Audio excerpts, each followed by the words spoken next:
SWBS. 여기는 진리의 소리, 젊음의 소리, 서울여자대학교 교육방송국입니다. 그럼 지금부터 3월 8일 금요일 저녁 방송을 시작합니다.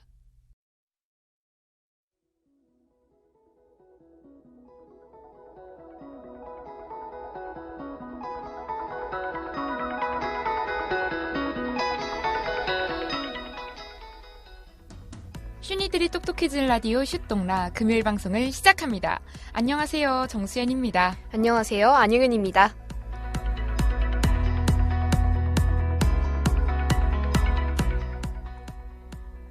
지난 21일 울산에서 열린 민생토론회에서 윤 대통령이 그린벨트 해제 기준 전면 개편을 밝혔습니다.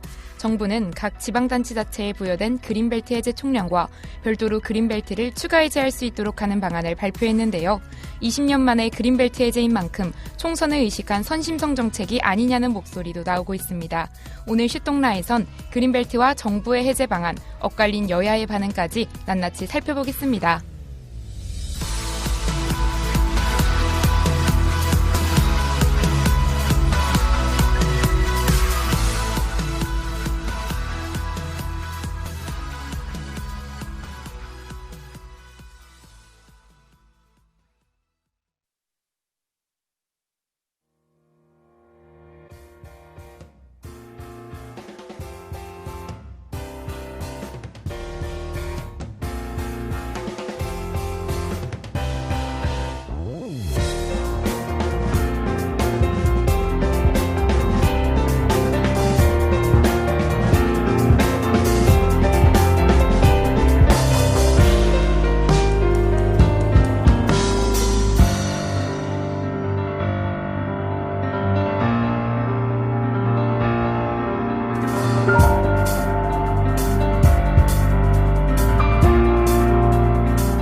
최근 여러 논쟁이 펼쳐지고 있는 그린벨트 해제가 오늘 슈똥라의 주제군요.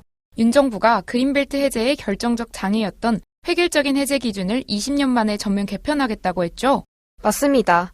윤 대통령은 이날 오후 울산에서 다시 대한민국, 울산과 대한민국의 새로운 도약을 주제로 13번째 국민과 함께하는 민생토론회를 열고 울산을 비롯한 지방의 경우 보전 등급이 높은 그린벨트라고 해도 더 쉽게 활용할 수 있도록 경제적 필요가 있고 시민의 필요가 있으면 바꾸겠다고 밝혔습니다. 그렇군요. 기자님, 그린벨트가 무엇인지 정확히 알지 못하는 분들도 계실 것 같은데 이에 대한 자세한 설명 부탁드려도 될까요? 물론입니다.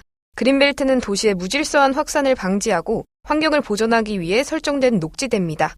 쉽게 말해 도시 주변의 녹지를 보존하기 위해 지정한 개발 제한 구역이라고 할 수 있겠습니다. 그렇다면 현재 한국엔 어느 정도의 그린벨트가 남아있는 건가요? 50년 전 지정된 그린벨트는 몇 차례 개편을 거친 후 현재는 전국 14개 광역지방자치단체에 남아있는데요. 말씀해 주셨다시피 우리 국토의 5.4%가 그린벨트로 지정돼 있습니다. 기자님, 그런데 수도권의 그린벨트 규제를 풀어준다면 도심 쏠림 현상이 더 강화될 수도 있고 여러 가지 문제가 발생할 수도 있을 것 같은데요? 그렇게 생각하실 수도 있을 것 같습니다. 그렇지만 이번 개편안에서 정부는 비수도권을 중심으로 그린벨트를 해제하겠다고 밝혔는데요. 비수도권에서 국책, 공공개발 사업을 추진할 경우 환경평가 1에서 2등급 지역이라고 해도 그린벨트 해제를 허용하겠다는 내용이 핵심입니다. 어쩐지 이제 정책의 내용이 이해가 되네요. 그린벨트 규제가 완화되면 지역 현안 사업을 추진하는 데 탄력이 붙을 것 같아요. 맞나요, 기자님? 정확합니다. 그린벨트는 도심과 가까워 입지가 좋은 반면 땅값은 저렴해 각종 개발 사업을 추진에 유용하게 활용할 수 있기 때문이죠. 실제로 고준석 연세대 경영대 상남경영원 교수는 이 정책을 통해 수도권 대도시 중심의 성장에서 벗어나는 등 지방균형 발전에 도움이 되고 인구 분산 효과에도 도움이 될 것이라 밝혔습니다. 그렇군요. 국토교통부 고위 관계자도 이에 대해 동의하는 입장을 표명했다고요? 네, 맞습니다. 정부는 이번 그린벨트 등 토지 이용 규제 개선을 통해서 지역 투자를 적극적으로 유도할 수 있는 기반이 마련될 수 있을 것이라며 특히 비수도권에서 그린벨트를 활용해 산업, 연구, 물류단지 등을 조성하면 기업 투자와 지역 일자리 창출 여건이 개선될 수 있을 것으로 기대한다고 덧붙였습니다. 그런데 기자님, 제가 알기론 원래 환경평가 1, 2등급지는 원칙적으로 그린벨트 해제가 허용되지 않는다고 알고 있는데 이 점도 바뀌게 되는 건가요? 맞습니다. 아나운서님께서 말씀해주신 경우도 이젠 허용됩니다. 다만 이 경우 환경가치 보전을 위해 그린벨트가 해제되는 1, 2등급지 면적만큼 대체 부지를 새 그린벨트로 지정하도록 하게 되는 겁니다. 네, 그런데 아무래도 지난 20년간 동결됐던 정책을 한순간에 크게 바꾸는 정책인 만큼 이에 대해 시민분들 혹은 전문가들의 상반된 의견도 나타나게 될 것 같은데요. 안 기자님께서 정부의 그린벨트 해제 정책과 관련해 긍정적으로 받아들이고 있는 시민분과 인터뷰를 진행하셨다고 합니다. 함께 들어볼까요? 정부가 그린벨트 해제를 발표했다는 얘기를 들었는데요. 저는 이 정책이 되게 괜찮고 합리적인 정책이라고 생각해요. 왜냐면 그린벨트 해제가 되면 그만큼 우리가 개발할 수 있는 지역이 늘어나는 거잖아요. 사실 그린벨트라는 게 뭐 환경보호구역이라고 말은 하지만 사실 쓰지 못한 채 낭비되는 지역이긴 하잖아요. 전 이걸 그냥 자연보전이라는 명분으로 가만히 냅두는 게 더 낭비라고 생각하거든요. 그리고 제가 지방 사람이라서 그런지 이런 구역은 더 개발해야 한다고 생각하는 입장인 것 같아요. 사실 지방에 이런 그린벨트 구역이 더 많으니까요. 거기에 아파트를 짓든 복합 문화시설을 짓든 하는 게 더 나은 선택이라고 생각합니다. 시민분께선 지역 발전에 도움이 될 수 있다는 점에서 해당 정책을 긍정적으로 바라보고 계시군요. 그런데 이번 정책에 대해 우려하는 시각도 존재한다고요? 네, 그렇습니다. 미래 세대가 쓸 그린벨트 지역을 미리 소모해버린다는 비판에서 비롯된 것인데요. 모건대학교 도시공학과 최봉문 교수는 인구는 줄어들고 환경적인 문제는 계속 심각해지는데 그러한 미래를 내다보고 세운 정책인지를 생각해보면 전혀 그렇게 보이지 않는다고 언급하기도 했죠. 맞아요. 사실 이 환경 이슈라는 게 우리 세대만 생각해선 안 되는 문제잖아요. 미래 세대까지 고려해야 하는 문제다 보니 해당 포인트에 대해 비판이 거세지고 있기도 한 것 같은데요. 그린벨트 해제를 반대하는 입장은 오롯이 환경 문제 때문에 반대하고 있는 건가요? 말씀 주셨던 대로 그린벨트 해제에 반대하는 입장은 환경 문제가 걸림돌이 가장 크게 된다는 이유 때문에 반발하고 있는데요. 뿐만 아니라 비수도권 그린벨트의 투기 발생에도 주의할 필요가 있을 것이라 덧붙이기도 했습니다. 그럴 수도 있겠네요.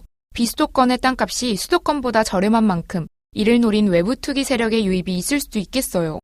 네, 맞습니다. 실제로 최근에 의정부시 그린벨트 17만 평을 풀어줬더니 공공사업이 아닌 땅 장사를 하고 있는 정황이 보도되기도 했죠.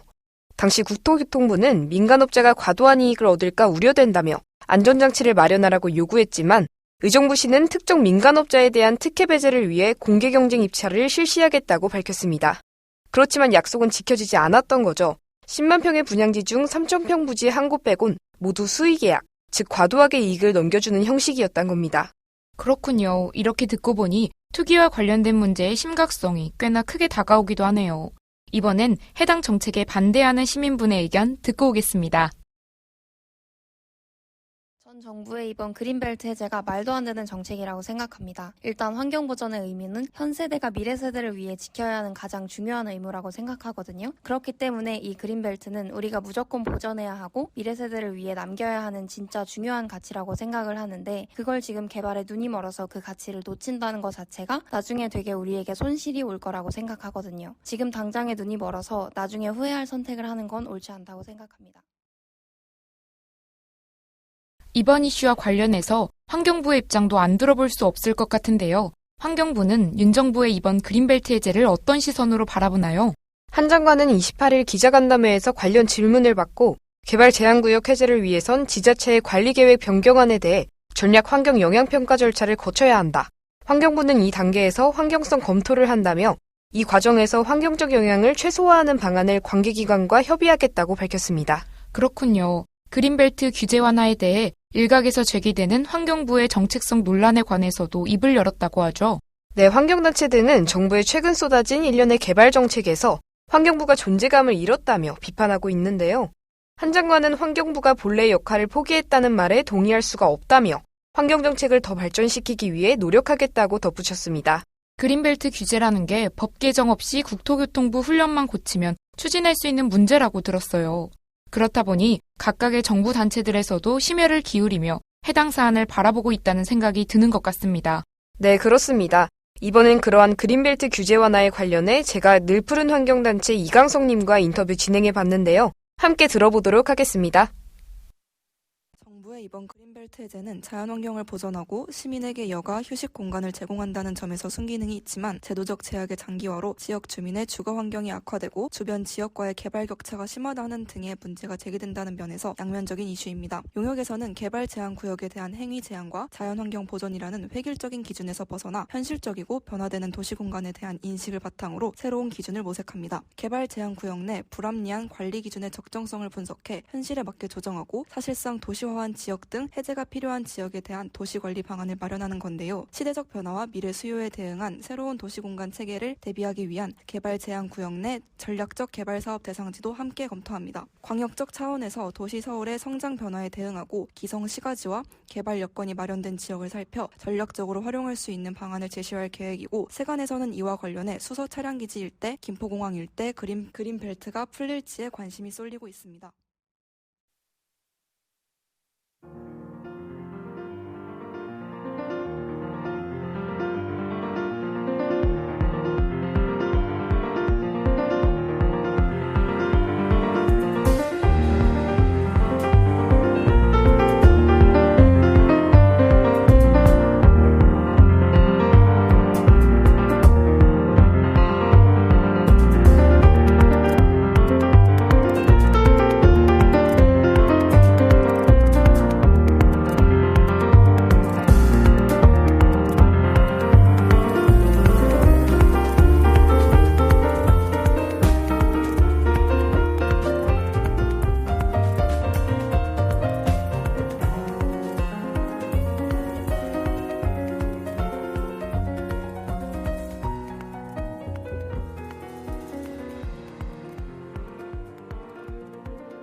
기자님, 윤 정부가 이번에 울산에서 열린 민생토론회에서 해당 정책을 발표한 이유도 따로 있다고 하죠?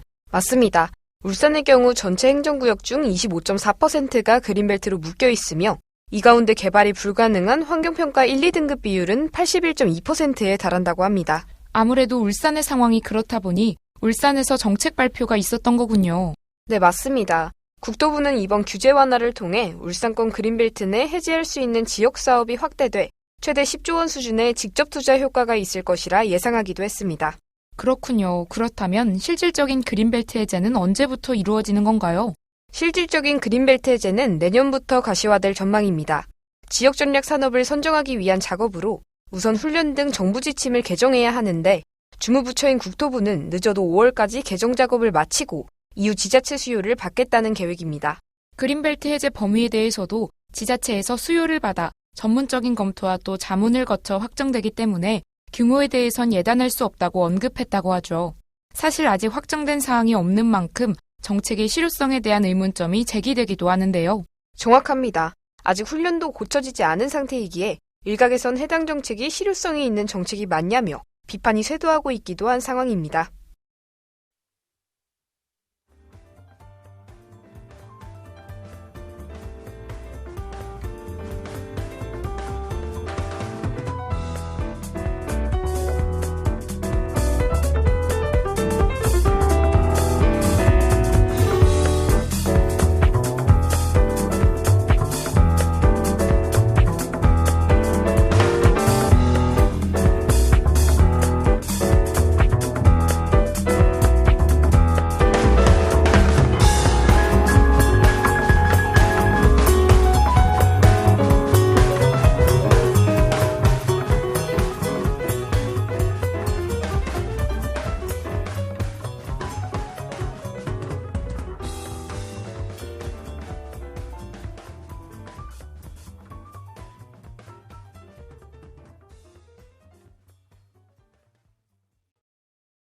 이번 그린벨트 해제안이 총선과 관련된 정책이 아니냐는 의문도 계속해서 제기되고 있다고 하던데요. 네, 맞습니다. 지난달 그린벨트 해제, 군사보호구역 손질, 의대정원 확대 등 굵직굵직한 개정안을 발표하며 지나친 총선의식이 아니냐는 비판이 나오기 시작한 겁니다. 그런 반응이 있을 수밖에 없는 상황이란 생각도 드네요. 이러한 국민들과 야당의 반응에 대해 윤 정부는 어떤 입장을 표명하고 있나요? 이번 그린벨트 해제 발표가 정치적인 목적이 있는 게 아니냐는 지적에 대해선 정부는 지난해 말부터 해당 정책안 개편을 준비해왔으며 발표 시점을 고민하고 있었던 것이라며 총선용과는 거리가 있다고 선을 그었습니다. 그렇군요. 방기선 국조실장 또한 해당 지적에 대해 1년 12달 항상 현장을 찾고 민생의 어려움을 해소하는 것이 정부가 해야 할 일로 이번 개편 또한 정부가 할 일을 하는 차원이라고 말했다고 하죠. 맞습니다. 사실 윤 정부가 불과 2달 전 생태복원을 약속해놓곤 그린벨트를 푼다고 발표한 것이기에 이건 너무 큰 모순이 아니냐며 지나친 총선의식 정책이라는 비판이 가해지고 있는 상황인 겁니다.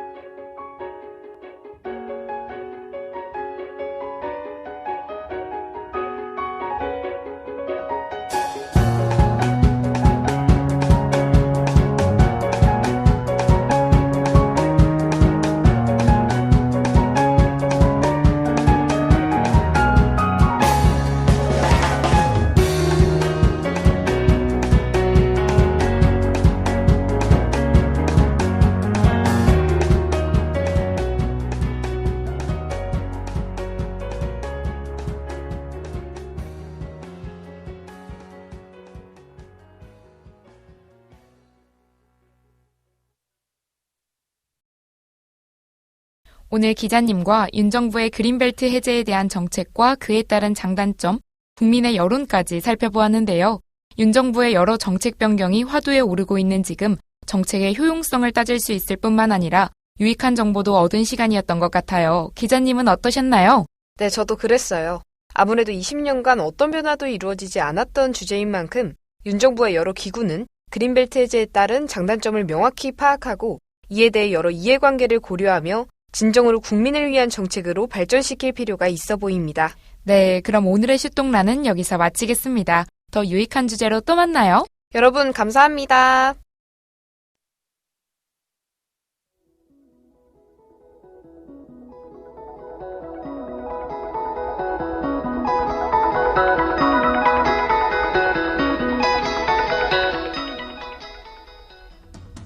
이상으로 슈니들이 똑똑해지는 라디오 슈똥라를 마칩니다. 지금까지 제작의 제52기 보도부장 국어국문학과 3학년 안영현, 기술의 제53기 기술부 디지털 영상 전공 2학년 박지우, 진행의 제52기 아나운서부 저널리즘 전공 3학년 정수연, 제52기 보도부장 국어국문학과 3학년 안영현이었습니다.